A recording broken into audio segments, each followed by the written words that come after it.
Hi friends, ಎಲ್ಲರಿಗೂ ನಮಸ್ಕಾರ. ಇಂದಿನ ನಮ್ಮ ವಿಡಿಯೋದಲ್ಲಿ ಒಂದು ಚಿಕ್ಕದಾದಂಥ ಒಂದು ಸ್ಟೋರಿ ಹೇಳ್ತೀನಿ. ಅದನ್ನು ನಿಮಗೆ ನಿಧಾನವಾಗಿ ಅರ್ಥ ಅನ್ನೋದು ಮಾಡ್ಕೋರಿ. ಏನಪ್ಪ ಸ್ಟೋರಿ ಅಂದರೆ, ಒಂದು ಮನೆಯಲ್ಲಿ ತಂದೆ ಮಗ ಇಬ್ಬರು ಇರ್ತಾರೆ. ಮಗ ಬಂದಿದ್ದನ್ನು ಡೈಲಿ ತುಂಬ ಕಷ್ಟಪಡ್ತಾ ಇರ್ತಾನೆ. ಕೆಲಸಕ್ಕೆ ಹೋಗೋದು ಬರೋದು, ಮನೆಯಲ್ಲಿ ಅಡುಗೆ ಮಾಡೋದು ಎಲ್ಲ ಮಾಡ್ತಾ ಇರ್ತಾನೆ. ಅವರಿಬ್ಬರೇ ಇರೋದು. ಓಕೆ, ಆಗ ಅಪ್ಪ ಬಂದಿದ್ದನ ಆ ಮಗ ಮಾಡೋ ಕೆಲಸಗಳೆಲ್ಲ ನೋಡಿ ಅಪ್ಪನಿಗೆ ತುಂಬ ಬೇಜಾರಾಗ್ತಾ ಇರ್ತದೆ. ಅವ್ರ ತಂದೆ ಅನ್ನೋದು ಔಟ್ಸೈಡ್ ಹೋಗಿ ಕೆಲಸ ಮಾಡೋಕ್ಕಾಗೋದಿಲ್ಲ. ಆವಾಗ ಅವ್ರೇನು ಮಾಡ್ತಾರೆ ಅಂದರೆ, ಅವ್ರ ಮಗ ಮಾಡೋ ಕೆಲಸಕ್ಕೆ ಪ್ರತಿಫಲ ಅನ್ನೋದು ಸಿಗ್ತಾ ಇರಲ್ಲ. ಆವಾಗ ತಂದೆ ಅನ್ನೋದು ತುಂಬ ಯೋಚನೆ ಮಾಡಿಬಿಟ್ಟು ಅವ್ರ ಮನೆಯಲ್ಲಿ ಹಳೆಯ ಕಾಲದ ಒಂದು ವಾಚ್ ಅನ್ನೋದು ಇರ್ತದೆ. ಓಕೆ, ಆ ವಾಚನ್ನು ಮಗನ ಕರೆದುಬಿಟ್ಟು ಕೊಡ್ತಾನೆ. ಮಗ ಇದನ್ನು ತಗೊಂಡು ಹೋಗ್ಬಿಟ್ಟು ಮಾರ್ಕೆಟ್ನಲ್ಲಿ ಈ ವಾಚ್ ಎಷ್ಟು ಬೆಲೆ ಬಾಳುತ್ತಂತ ಕೇಳ್ಕೊಂಡು ಬಾ ಅಂತ ಹೇಳ್ತಾನೆ. ಓಕೆ, ತಂದೆ ಪೂರ್ತಿಯಾಗಿ ಮಾರು ಅಂತ ಹೇಳಲ್ಲ, ರೇಟನ್ನು ಕೇಳ್ಕೊಬಾ ಅಂತ. ಆಗ ಮಗ ಇದ್ಕೊಂಡು ಆ ವಾಚನ್ನು ತೊಗೊಂಡಿದ್ದಾನೆ, ಹೋಗ್ತಾ ಇರ್ತಾನೆ.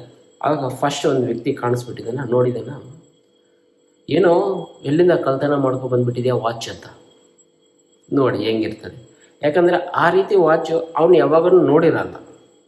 ಓಕೆ, ಹಂಗಾಗ್ಬಿಟ್ಟು ಅವನು ಫಸ್ಟೇ ರೋಡಲ್ಲಿ ನಡ್ಕೊಂಡು ಹೋಗ್ಬೇಕಾದ್ರೆ ವಾಚ್ ಕಳ್ತನ ಬಂದುಬಿಟ್ಟಿದೆಯಾ ಅಂತ ಕೇಳ್ತಾನೆ. ಆ ಥರ ಏನಿಲ್ಲ, ನಮ್ಗೆ ಗೊತ್ತಿರೋರು ಕೊಟ್ಟಿದ್ದಾರೆ ಅಂತ ಹೇಳ್ಬಿಟ್ಟು ರಿಪೇರಿ ಮಾಡ್ಕೊಬಾ ಅಂತ ಹೇಳ್ಬಿಟ್ಟು ಹೋಗ್ಬಿಟ್ಟ ಅಲ್ಲಿಂದ. ಸರಿ ಅಂತ ಅವ್ರ ಹಂಗೆ ಸೈಲೆಂಟಾಗಿ ಹೋದ್ರು. ಮತ್ತು ಹೋಗ್ತಾನೆ. ಫಸ್ಟು ಒಂದು ಗುಜರಿ ಅಂಗಡಿಗೆ ಹೋಗ್ತಾನೆ.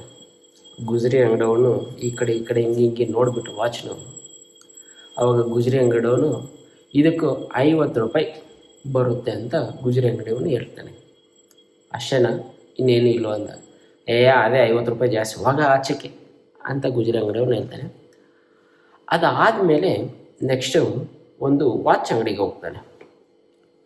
ವಾಚ್ ಅಂಗಡಿಗೆ ಹೋದಾಗ ವಾಚ್ ಅಂಗಡಿಯವನು ಆ ಕಡೆ ಈ ಕಡೆ ನೋಡಿಬಿಟ್ಟಿದ್ದಾನೆ. ಇದರಲ್ಲಿ ಸುಮಾರು ಒಂದು ಪಾರ್ಟ್ಸ್ಗಳೆಲ್ಲ ತುಕ್ಕಿಡ್ದೋಗಿದೆ. ಇನ್ನು ಇದನ್ನು ರೆಡಿ ಮಾಡೋಕ್ಕಾಗಲ್ಲ, ತುಂಬ ಕಷ್ಟ. ಆದರೂ ಪರವಾಗಿಲ್ಲ, ಒಂದು 500 ರೂಪಾಯಿ ಅಷ್ಟು ನಾನು ನಿನಗೆ ಕೊಡ್ತೀನಿ ಅಂತ ಹೇಳ್ತಾನೆ. ಹೌದಾ, ಸರಿ ಇರಿ, ನಮ್ಮ ಮನೆಯಲ್ಲಿ ಕೇಳ್ಕೊಬರ್ತೀನಿ ಅಂತ ಅಲ್ಲಿಂದಲೂ ರಿಟರ್ನ್ ಅನ್ನೋದು ಆಗ್ಬಿಡ್ತಾನೆ. ಅದಾದಮೇಲೆ ಒಂದು ಮ್ಯೂಸಿಯಮ್ಗೆ ಹೋಗ್ತಾನೆ. ಓಕೆ, ಆ ಮ್ಯೂಸಿಯಮಲ್ಲಿ ಅವ್ರು ನೋಡಿಬಿಟ್ಟಿದ್ದಾನೆ, ಈ ವಾಚು ತುಂಬ ಹಳೆ ಕಾಲದ್ದು ಅಂತ ಹೇಳ್ಬಿಟ್ಟು, ಇದು ನೀವು ನಮ್ಮ ಮ್ಯೂಸಿಯಮ್ಗೆ ಅನ್ನೋದು ಕೊಟ್ಟಿದ್ದಲ್ಲಿ ನಾನು 5 ಲಕ್ಷ ನಿನಗೆ ಕೊಡ್ತೀನಿ ಅಂತ ಅಂತಾನೆ. ಆ ಹುಡುಗನಿಗೆ ಏನು ಮಾಡಬೇಕು ಅಂತ ಅರ್ಥ ಆಗಿಲ್ಲ. ಸರಿ, ಅವರಪ್ಪ ರೇಟ್ ಮಾತ್ರ ಕೇಳ್ಕೊಬಾ ಅಂತ ಹೇಳಿದ್ದೆ ಹೊತ್ತು ಮಾರು ಅಂತ ಹೇಳಿರಲಿಲ್ಲ.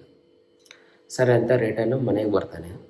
ಅವಾಗ ಅವ್ರ ಅಪ್ಪನ ಹತ್ರ ಕೇಳ್ತಾನೆ ಹುಡುಗ, ಅಪ್ಪ ಯಾಕಪ್ಪ ಇದಕ್ಕೂ ಒಂದೊಂದು ಕಡೆಗೆ ಒಂದೊಂದು ರೇಟು ಅಂತ. ಅವಾಗಪ್ಪ ಹೇಳ್ತಾನೆ, ಮಗನೇ ನೋಡು, ಅದಕ್ಕೂ ಬೆಲೆ ಅನ್ನೋದು ಎಲ್ಲಿರ್ತದೋ ಅಲ್ಲಿ ನಾವಿದ್ರೇ ಬೆಲೆ ಇರೋ ಜಾಗದಲ್ಲಿ ನಾವು ಇರಬೇಕು, ಬೆಲೆ ಇಲ್ಲ ಅನ್ನೋ ಜಾಗದಲ್ಲಿ ನಾವು ಇರಬಾರ್ದು.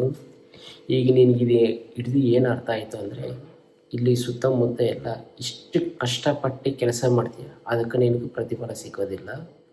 ಈ ಊರು ಬಿಟ್ಟು ಸ್ವಲ್ಪ ಮುಂದಕ್ಕೆ ಹೋಗು, ನಿನಗೆ ಬೆಲೆ ಅನ್ನೋದು, ನಿನಗೆ ಕೆಲಸಕ್ಕೆ ನಿನಗೆ ಬೆಲೆ ಅನ್ನೋದು ಸಿಗುತ್ತೆ ಅಂತ ತಂದೆ ಹೇಳ್ತಾನೆ. ಓಕೆ, ಇದರಿಂದ ನೀವು ನಿಧಾನಕ್ಕೆ ಅರ್ಥ ಮಾಡ್ಕೋಬೇಕಾಗಿರೋ ವಿಚಾರ ಏನಂದರೆ, ನಿಮಗೆ ಎಲ್ಲಿ ಬೆಲೆ ಸಿಕ್ಕಲ್ಲೋ ಅಲ್ಲಿ ನೀವು ಇರೋಕ್ಕೆ ಹೋಗಬೇಡಿ, ನಿಮಗೆ ಎಲ್ಲಿ ಬೆಲೆ ಸಿಗುತ್ತೋ ಅಲ್ಲೇ ಇರಿ. ಓಕೆ ಫ್ರೆಂಡ್ಸ್, ಇದರಲ್ಲಿ ಸ್ವಲ್ಪ ವಾಯ್ಸ್ ಎಲ್ಲ ಸ್ವಲ್ಪ ಹಂಗೆ ಹಿಂಗೆ ಇದ್ದರೆ ಮಾತುಗಳು ಸ್ವಲ್ಪ ಅಡ್ಜಸ್ಟ್ ಮಾಡ್ಕೊರಿ, ಏನು ಬೇಜಾರು ಮಾಡ್ಕೋಬೇಡಿ. ಮತ್ತು ಇದೇ ರೀತಿ ಚಿಕ್ಕ ಚಿಕ್ಕ ಸ್ಟೋರಿಗಳು ನಾನು ನಿಮ್ಮ ಮುಂದೆಗಡೆ ತೊಗೊಬರ್ತೀನಿ. ಓಕೆ ಫ್ರೆಂಡ್ಸ್, ಮತ್ತು ಮುಂದಿನ ವೀಡಿಯೋದಲ್ಲಿ ಭೇಟಿಯಾಗೋಣ. ಓಕೆ, ಬಾಯ್.